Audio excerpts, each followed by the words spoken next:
Hi అండి, శ్రీవర్మ చిన్న వంటకి స్వాగతం. ఈరోజు మన వీడియో దోసకాయ కొబ్బరికాయ పచ్చడి అండి. టిఫిన్లోకి అన్నంలోకి చాలా టేస్టీగా ఉండే ఫాస్ట్గా కూడా రెడీ అయిపోయి పచ్చడి ఎలా తయారు చేయాలో ఈ వీడియోలో చూద్దాం. మీకు కనుక ఈ వీడియో నచ్చితే మాత్రం లైక్ చేయడం మర్చిపోకండి.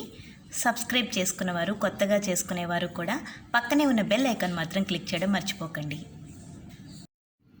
ఈ సైజులో ఉన్న దోసకాయని తీసుకోవాలండి. దోసకాయని ఇలా చిన్న ముక్కలుగా తరిగి పెట్టుకోవాలండి. పై తొక్కంతా తీసేసుకొని కొబ్బరికాయలో సగం చెక్కని ఇలా చిన్న ముక్కలుగా చేసుకోవాలండి. 1 స్పూన్ మినపప్పు, 1 స్పూన్ ఆవాలు, కొద్దిగా మెంతులు. ఇక్కడ మెంతులు తక్కువ వేసుకోవాలండి, లేకపోతే చేదొస్తుంది.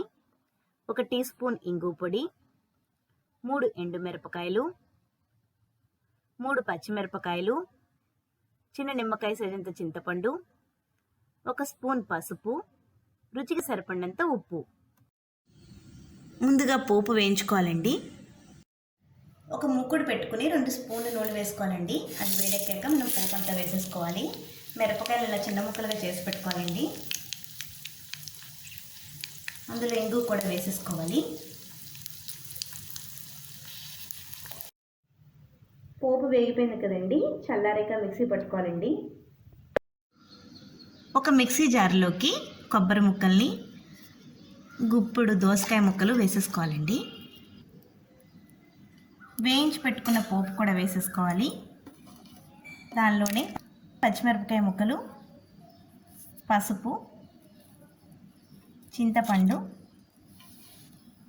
ఉప్పు, కొద్దిగా నీళ్లు పోసి మిక్సీ పట్టేసుకోవాలండి. ఇలా మెత్తగా మిక్సీ పట్టేసుకున్నాక దోసకాయ ముక్కల్లో కలిపేసుకోవడమేనండి మొత్తం అంతా కూడాను.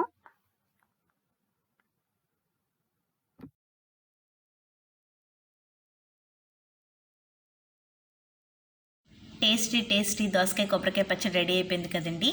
ఇక్కడ మీరు ముఖ్యంగా దోసకాయ కొంచెం గట్టిగా ఉన్న కాయ తీసుకోవాలండి. కొబ్బరికాయ కూడా మరీ లేతది కాకుండా తీసుకోవాలి. ఈ టిప్స్ కనుక మీరు ఫాలో అయితే చాలా టేస్టీగా ఉండే పచ్చడి రెడీ అయిపోతుంది. ఈ వీడియో కనుక మీకు నచ్చినట్లయితే లైక్ చేసి, షేర్ చేసి, సబ్స్క్రైబ్ చేస్తారని ఆశిస్తున్నాను. Thank you for watching.